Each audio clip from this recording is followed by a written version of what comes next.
마켓 이슈로 저희 이어가 보도록 하겠습니다. 오늘 두 분의 전문가와 함께합니다. 박정식 주식디자인연구소 대표와 민경철 이데일리 오은 전문가입니다. 두 분 어서 오세요. 네, 반갑습니다. 안녕하세요. 네, 반갑습니다. 자, 오늘 두 분과 함께할 주제를 화면으로 우선 공개해 드릴게요.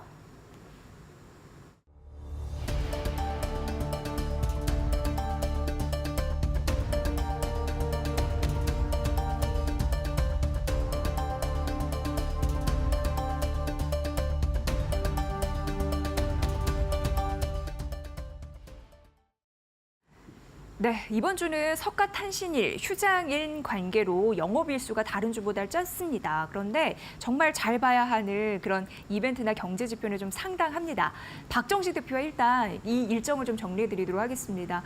우선 대표님, 그 소비자 물가지수 주목하는 모습인데 이외에도 좀 상당하죠?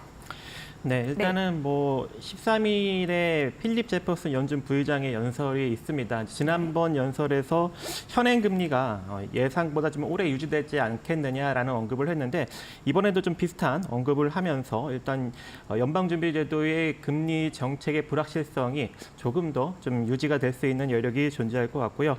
또 칠레 리튬 입찰 관련 민간 합동 사업 조사단을 오늘 파견을 합니다. 이 관련 기업으로서는 포스코 홀딩스, 삼성물산, LX 인터내셔널, 효성중공업 등이 있으니까 여러분들이 한번 관심 있게 지켜보시는 것이 좋을 것 같습니다. 또 14일에는 미국 조 바이든 행정부 전기차를 비롯한 중국 전략 부분에 대한 새로운 관세 부과 방침을 발표할 예정이기 때문에 이 수혜 관련 종목들이 좀 움직일 수 있는 여력이 있기 때문에 좀 관심 있게 보시고요. 또 14일 날에는 이제 우리가 본격적으로 시장의 방향성을 결정지을 수 있는 이 생산자 물가 지수가 미국 생산자 물가 지수가 이제 발표가 나옵니다. 또 거기에 바로 이어서 제롬 파월 연준 의장의 연설이 이어지기 때문에 14일부터 우리 시장의 방향성이 어느 정도 나올 것으로 보여지고 있고 15일에는 바로 이어서 소비자 물가 지수 발표가 이어집니다. 일단은 이 PPI나 CPI 전부 다 일단 전월 대비 또는 전년 대비 같거나 아니면 조금 완화될 것으로 시장에서 예상은 하고 있지만 아무래도 지속적인 강세가 혹여라도 나오게 된다면 시장의 충격으로 와닿을 수 있는 여력이 있기 때문에 이 시점에서 수급을 보고 여러분들이 시장을 대응하시는 것이 좋지 않을까라고 판단을 하고 있습니다. 또 15일에 또 발표나는 것이 소매 판매 발표까지도 합니다. 이 소매 판매가 강세로 나올 경우 이제 미국 시장이 지속적으로 강하게 흘러갈 수 있는, 그러니까 미국 시장이 강하다라고 판단을 하면서 이 금리 인하에 조금 불확실성을 줄 수 있는 여력이 있기 때문에 이 지표까지도 같이 보시면서 대응을 하시면 좋을 것 같습니다. 자, 이런 지표들이 발표가 나오고 나서 이 뭐 카시카리 미니애폴리스 연은총재 연설과 이 보우먼 FOMC 위원 연설이 이제 이어지기 때문에 이런 이제 위원 연설까지도 시장에 어느 정도 영향을 주지 않을까라고 보여지고 있고요. 16일에는 이제 미국 산업 생산 발표가 있습니다. 거기에 존 윌리엄스 뉴욕 연은총재 연설과 마이클 바 연은 부의장의 증언 그리고 로레타 메스터 클리브랜드 연은총재 연설과 라파엘 보스틱 애틀란타 연은총재 연설이 줄줄이 있기 때문에 이런 이제 위원들의 연설에 따라서 시장 방향성이 결정이 될 것으로 보여집니다. 또 이제 개별 이슈로는 HLB의 간암치료제 후보 물질 라보세라닙의 미국 식품의약국 FDA 승인 여부가 5월 16일 날 결정되기 때문에 이 관련 주들도 일정 부분 움직일 수 있는 여력이 존재할 것 같습니다. 17일 날에는 이제 미국 옵션 만기일이 있고 또 개별 이슈로는 두상 바켓의 이 모트롤 제인수 추진 보도 관련 제공시가 있기 때문에 이것들도 좀 참조하셔서 보시면 좋을 것 같습니다. 네, 한 주의 일정을 보기 쉽게 이렇게 말씀드렸습니다. 자, 뭐니 해도 미국과 중국의 무역 갈등 이게 점점 좀 최고조로 치닫고 있는 게 아닌가 전 방위적으로 확산되고 있는데 관전 포인트를 잡고 시장에서는 전략을 대응해야 되거든요. 이 부분에 대해서 추가적으로 좀 질문 드리겠습니다. 대표님. 네, 일단 미국 정부가 이 중국산 수입 전기 자동차에 대한 관세를 기존 25%에서 이 100%로 4배 인상할 계획이라고 합니다. 또한 이 바이브 행정부가 14일 이러한 내용을 포함해서 이 중국산 제품에 대한 관세 검토 조치 사항을 발표할 예정이고 이 전기차 외에도 핵심 광물과 그리고 태양광 전지, 배터리 등 핵심 전략 분야에 따른 추가 관세 인상을 추진할 것으로 예상이 되고 있기 때문에 이 관련 수혜주들이 좀 움직일 수 있는 여력이 무역이 존재할 것 같고요. 이것뿐만 아니라 이제 지난번에 바이든 대통령이 미국 무역대표부의 중국산 철강, 알루미늄에 대한 관세를 현행 사업 부분에서 이 관세를 7.5%에서 25%로 3배 인상한다라고 이제 지시를 하였는데 또 뿐만 아니라 이 미국 무역대표부에서 미국 철강 노동조합의 청원에 따라 해양물류 조선 사업 부분에 대한 중국 불공정 무역 관행에 대한 조사를 돌입을 하였습니다. 이 이슈 때문에 오늘 조금 조선주들이 강세를 보이고 있는 여력도 존재하기 때문에 이런 것들도 여러분들이 좀 참조하셔서 보시면 좋을 것 같고 유럽까지도 이제 집행위원회에서 이 중국 재생에너지 분야에 대한 제품에 대한 조사를 착수를 했고 이 전기차, 태양광 발전 장비, 풍력 발전 터빈 등을 대상으로 관세 인상에 대한 대응책을 검토하고 있기 때문에 이 중국발 관세로 인한 수혜주들이 이번 주에 좀 어느 정도 움직일 수 있는 여력 존재하지 않을까라고 생각하고 있습니다. 네. 미국과 중국의 무역 분쟁은 당연히 우리나라 시장에 영향을 미칠 수밖에 없는데 그럼 민경철 전문가님 이게 반사 이익을 얻을 수 있는 기업도 있고 아니면 좀 긴장감을 늦출 수 없는 기업도 있을 텐데 이걸 좀 가르마를 좀 타주세요. 어떻게 보세요? 네, 일단은 지수 전체적으로는 좀 약세 부정적 이제 영향을 미치게 될 것이다라고 보고 있고요. 네. 자, 반도체 종목들은 이제 미국 기업들이 중국으로 반도체 수출하는 것을 제한해 버리면 미국 반도체 수출이 막히고 우리나라 기업들이 반사이익을 볼 것 같지만 과거의 사례를 보면은 미국 반도체 기업들이 무너졌을 때 우리나라 반도체 종목들도 반사이익으로 올라갔다라기보다는 함께 조정받는 그런 움직임들을 보였기 때문에 피해주로서는 반도체 종목들이 좀 피해를 입게 되지 않을까 싶습니다. 그래서 미국 기업들이 이제 중국으로 수출을 금지시키고 우리나라도 미중 갈등 속에서 이제 반도체 주요 핵심 장비들을 중국에 수출하지 못함으로써 우리 반도체 종목들이 피해주로 좀 부각이 될 수가 있고요. 그리고 우리나라 완성차 업체들이 중국산 배터리, 중국산 부품을 사용하는 우리 현기차 같은 경우에는 또 이제 미중 갈등이 또 심해진다면 중국산 제품으로 만들어낸 우리 완성차들에 대한 수출에 대한 관세도 또 인상될 수 있는 리스크들이 있기 때문에 완성차 업체들도 이제 조금 부정적으로 좀 영향을 좀 타격을 받을 수 있다라는 의견 드리도록 하겠고요.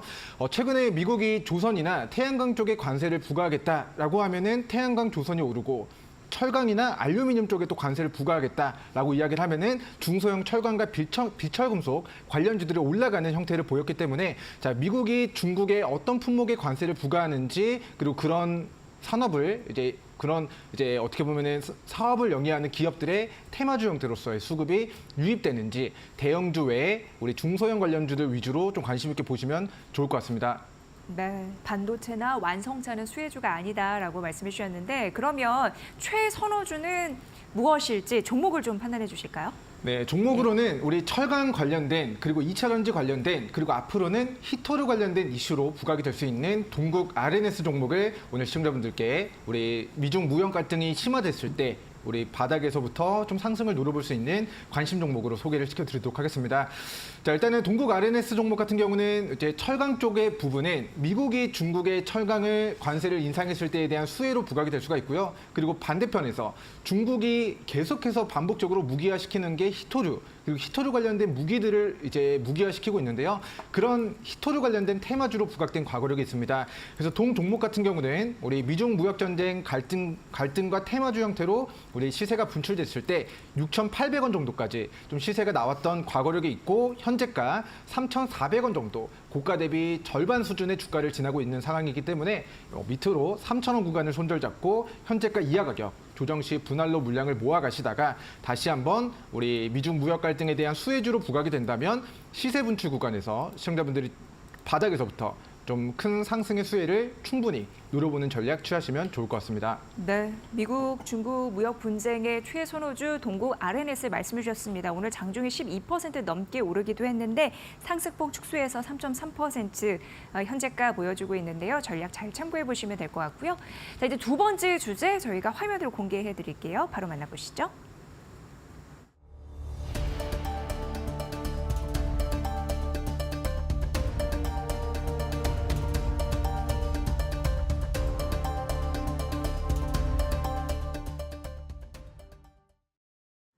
네, 그렇습니다. 엔터주는 연일 좋은 이슈가 별로 없는 상황입니다. 오늘 제이와이프 엔터도 12% 급락하고 하이브도 여전히 좀 부진한 계속 이런저런 잡음이 좀 있네요. 자, 그럼 어닝 쇼크 영향도 받아가는 엔터주 어떻게 봐야 될지 박정식 대표님 의견을 좀 여쭙습니다. 네, 엔터주들은 이미 지난 2017년부터 부각을 받기 시작해서 한 7년 차까지 좀 오랜 기간 부각을 받았습니다. 그로 인해서 자산 대비 시가총액이 상당히 높게 많이 올라왔는데 작년 한 5월에서 7월 사이에 엔터주들은 고점을 찍고 지금 지속적인 약세를 보이고 있죠. 그만큼 시장에 많이 부각을 받았기 때문에 조정도 일정 부분 많이 받을 수밖에 없는 그런 국면이고 이번에 JYP 엔터가 1분기 영업이익을 조금 이제 예상 대비 좀 낮게 발표를 하면서 아무래도 그 충격이 실망 매물이 더욱더 강력하게 나오면서 하락을 이끌고 있는 것이 아닌가라고 보여집니다.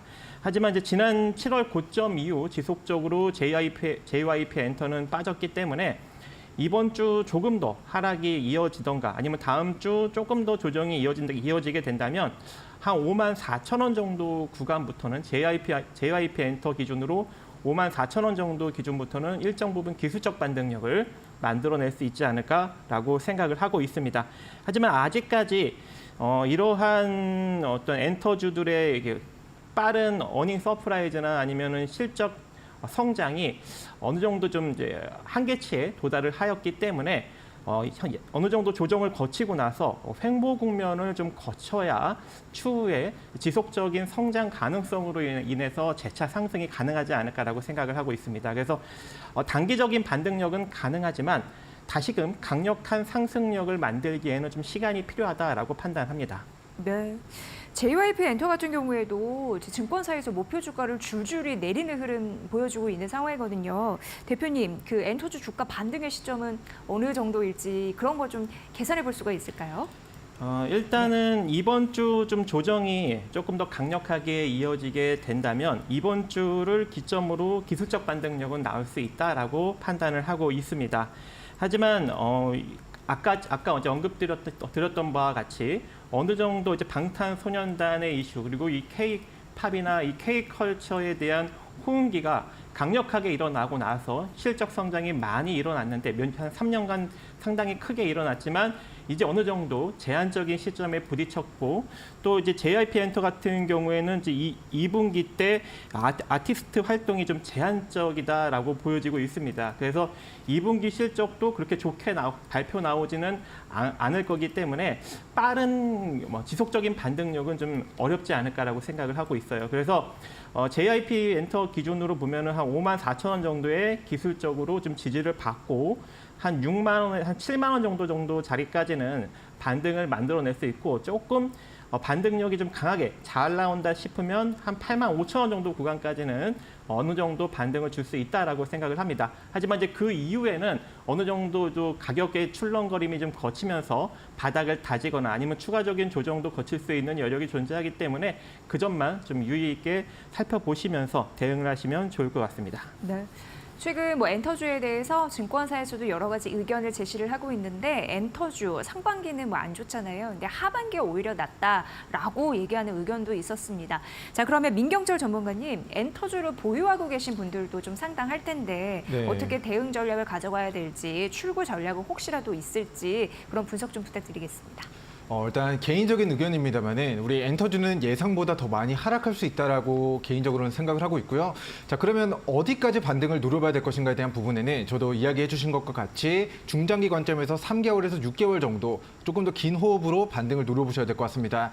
사실 화장품 관련주들이 최근에 강세입니다. 근데 기억을 떠올려 보면은 화장품 관련주들이 작년 10월 달에 중국 쪽 매출액이 부진했다라는 이슈 때문에 대형주들의 폭락이 있었고 신저가를 기록을 했으나 3개월 시간이 지나고 그 다음 실적이 발표되고 또 6개월 시간이 지나서 다음 실적이 발표되면서 실적이 안 좋았다가 개선되고 좋아지면서 화장품 관련주들의 수십 % 저점에서의 폭등이 나왔던 부분들을 고려한다면 자, 이번에 JYP 엔터를 포함한 엔터주들의 실적이 1분기 좋지 않았다라는 것은 3개월 뒤 발표될 2분기 실적에 대한 결과에 따라서 우리 기술적 반등이 나올 수가 있고 또 3분기 실적에 대한 전망과 실적 발표에 따라서 또다시 화장품 관련주들처럼 단기적으로 과대 낙폭에 따른 큰 그림에서의 상승이 나올 수 있기 때문에 자, 이번에 하락하는 이유가 1분기 실적 부진에 대한 우려감이라고 한다면은 이 매도 물량을 다 저점에서 소화하고 누군가가 주가를 끌어올리기 전까지 물량을 확보하는 작업이 1개월에서 3개월 정도 있지 않을까. 그리고 2분기 실적 발표 예상치와 더불어서 일정 수준의 반등과 그리고 긴 그림에서는 한 6개월 정도 좀 긴 그림에서 우리 LG생활건강의 사례처럼 실적이 안 좋아서 실적 쇼크로 무너진 종목들은 3개월, 6개월 정도 실적이 회복되는 단계에서 좀 좋아질 수 있으니까요. 기존에 보유하고 계시는 우리 엔터주 주주분들께서는 너무 공포스럽지만 평단가를 3개월에서 6개월 정도 프로젝트 잡고 평단가를 낮춰나간 다음 우리 지금부터 6개월 정도 하면은 연말 정도가 가격이 될 것 같습니다. 그래서 가을쯤 이제 매도 기회, 수익 실현 기회 노려보는 전략을 취하시는 걸 강조해드리겠습니다. 네. 좀 짧은 쉼표로 마무리됐으면 좋겠는데 그래도 민경철 전문가께서는 좀 긴 호흡으로 바라봐야 된다라는 전략 세워주셨습니다. 여러분들도 잘 참고해 보시면 될 것 같습니다. 오늘 엔터주 투자 전략까지 말씀드렸고요. 박정식 주식디자인연구소 대표, 민경철 이데일리 온 전문가와 함께했습니다. 두 분 잘 들었습니다. 고맙습니다.